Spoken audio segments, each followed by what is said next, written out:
사랑 내게 있네. 그 사랑이 날 채우네. 주는 내게 있네. 그대로 날 채우네. 성경의 숲을 걷다. 오늘은 신명기 6장입니다. 계속적으로 말씀드리지만 신명기는 출애굽 2세대들에게 모세를 통해서 전해준 하나님의 말씀입니다. 이들은 조금 있으면 요단강을 건너 가나안 땅에 들어갈 것입니다. 그래서 하나님께서는 모세를 통해서 그들이 하나님의 백성으로서 어떻게 살아야 하는지에 대해서 다시 한번 가르침을 주고 있는 것입니다. 지난 신명기 5장에서는 출애굽기 20장에서 주었던 십계명을 다시금 말씀하셨는데요.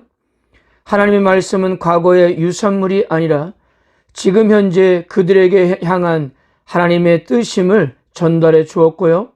그래서 신명기 6장에서는 어떻게 하나님 말씀에 대한 태도를 가지고 지켜야 하는지에 대해서 말씀해 주고 있는 것입니다. 1절과 2절은 이렇게 시작합니다. 이는 곧 너희 하나님 여호와께서 너에게 가르치라고 명하신 명령과 규례와 법도라.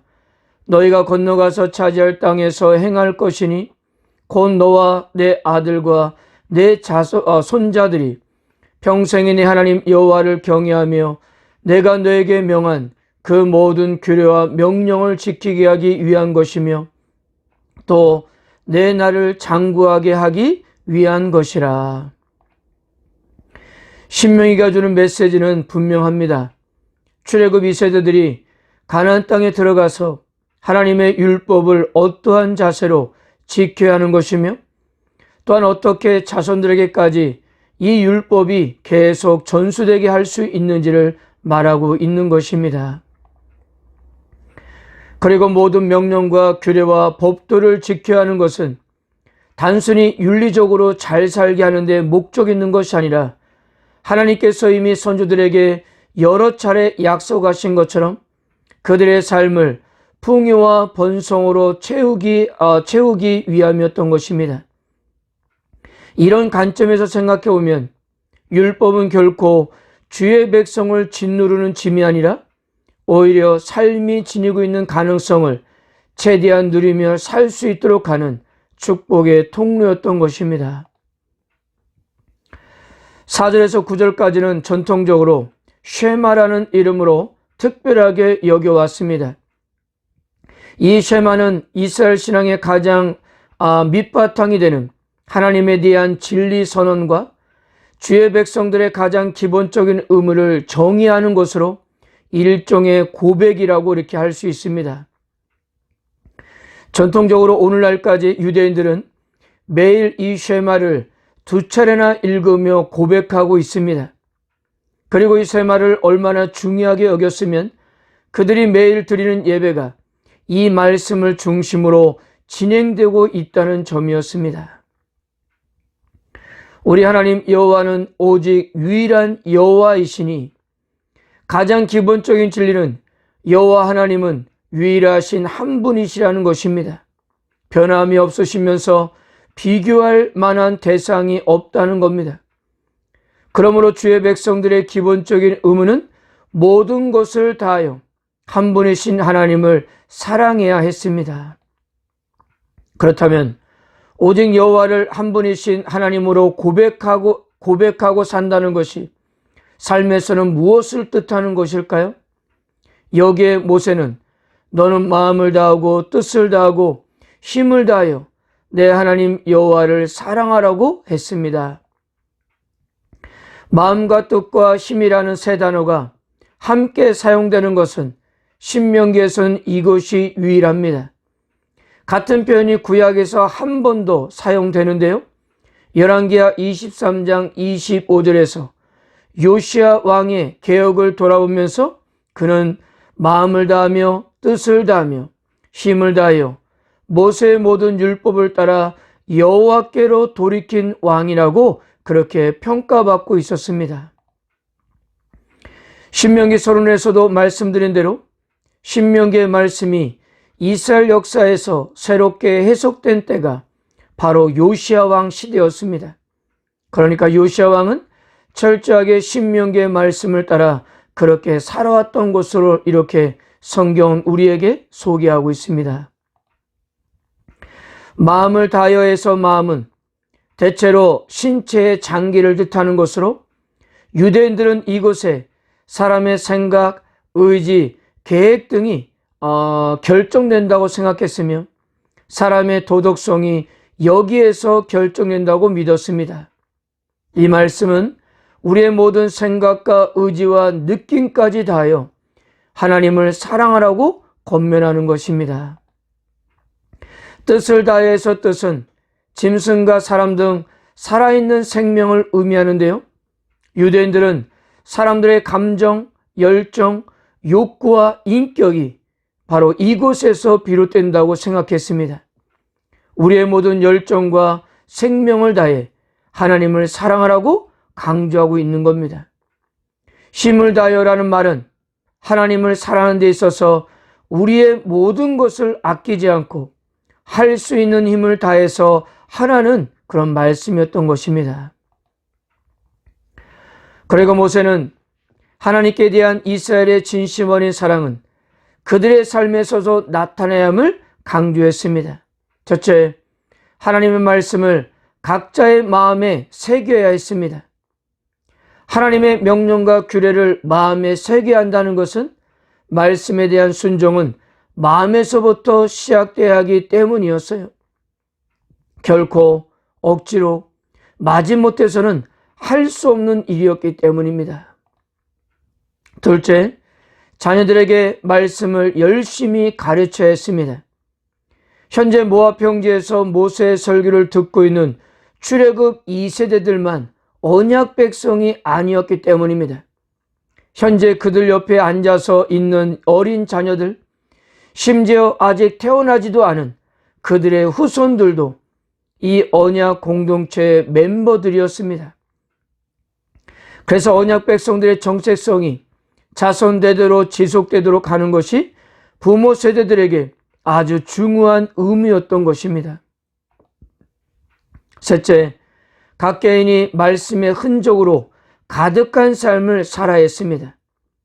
언약 백성으로서의 기본적인 의무는 자신들의 삶에 하나님의 말씀의 흔적으로 가득하게 하는 일이었어요. 넷째, 온 가정과 그 가정에 속한 공동체가 말씀의 영향력 아래 있도록 해야 했습니다. 이스라엘 집들은 대부분 대문이 없었다고 하죠. 그래서 대문을 성문으로 이해되기도 합니다. 그러므로 온 공동체가 하나님의 말씀에 의하여 운영되도록 하라는 그런 호소였던 것입니다. 사랑하는 성도 여러분, 교회는 하나님의 말씀을 함께 듣기 위해 모인 믿음의 공동체임을 믿으시길 바랍니다. 그러므로 우리들은 하나님의 말씀 아래 있는 공동체는 이런 곳이다라는 점을 세상에 보여줘야 합니다. 즉 교회는 이 세상에서 하나님의 말씀이 지배하는 천국의 한 예가 되어야 하는 사명을 가지고 있다는 것입니다. 우리 그리스도인들은 종종 본문의 의미를 문자적으로 받아들여서 메주자를 만들어서 미간에 붙이거나 대피른을 만들어서 손목에 두르면서 이 계명을 실천하는 유대인들을 비난할 때가 있습니다. 그렇다면 그들보다도 본문의 의도를 더 잘 알고 있다고 자부하는 우리들은 지금 무엇을 하고 있는 것입니까? 우리가 본문의 의도를 잘 알고 있다고 생각한다면 먼저 우리가 해야 할 일은 그 말씀의 의도에 따라서 삶을 사는 것이 중요하다는 겁니다. 말씀 안에 거하고 말씀대로 살아가는 것이 하나님의 백성들의 모습이 되어야 했기 때문입니다. 출애굽 2세대들은 머지않아 하나님이 말씀하신 대로 요단강을 건너 약속의 땅에 정착하게 될 것입니다. 그들이 그곳에 가면 자신들이 노력하지 않았는데도 얻게 되는 하나님의 축복을 경험하게 될 것입니다. 다만 문제는 혹시라도 그들이 누리게 될 풍요로움이 하나님의 이름을 기억 속에서 묻어버릴까가 우려되었던 것입니다. 그러므로 모세는 이스라엘이 가나안 땅에 들어가 많은 풍요로움을 누리더라도 애굽에서 그들을 구원해내신 하나님을 잊지 말라고 권면했습니다. 하나님의 축복은 좋은 것이지만 절제되지 않고 무책임한 자들에게는 오히려 해가 될 수 있기 때문이었어요. 그래서 이스라엘은 오직 하나님만을 경외하며 하나님만을 섬기며 하나님의 이름으로만 맹세를 해야 했습니다. 이것이 복을 누리는 자들이 복 주신 이를 잊지 않는 비결이었던 것입니다. 그리고 과거의 실수를 거울 삼아 여호와는 이스라엘의 선조들에게 약속한 것에 따라 그들의 후손을 가나안 땅으로 인도하실 충분한 능력이 있는 분이라는 사실을 믿어야 했던 것입니다. 사랑하는 성도 여러분, 하나님을 사랑한다는 것은 다른 것이 아닙니다. 우리의 일상의 삶에서 오직 여호와 하나님만을 바라보며 그분의 말씀을 깊이 묵상하고 실천하면서 사는 것입니다. 그것은 결코 우리에게 부담이 아니라 우리에게 크나큰 유익을 가져다 준다는 사실입니다. 디모데전서 4장 7절과 8절은 이렇게 말씀합니다. 망령되고 헌탄한 신앙을 버리고 오직 경건에 이르기를 연습하라. 육체 연습은 약간의 유익이 있으나 경건은 범사에 유익하니 금생과 내생에 약속이 있느니라. 이것이 하나님의 약속이라고 우리가 믿는다면 오늘 하루 최선을 다해서 하나님을 사랑하면서 말씀 안에서 사는 것입니다. 그리고 자녀들은 부모의 삶에서 가장 쉽고 확실하게 배웁니다. 그러므로 부모가 하나님을 경외하는 삶을 사는 것 자체가 자녀들에게는 가장 좋은 가르침이 되는 것입니다. 우리가 먼저 순종하게 되면 다음 세대를 가르쳐야 할 사명도 훨씬 쉽게 감당할 수 있게 되는 것입니다.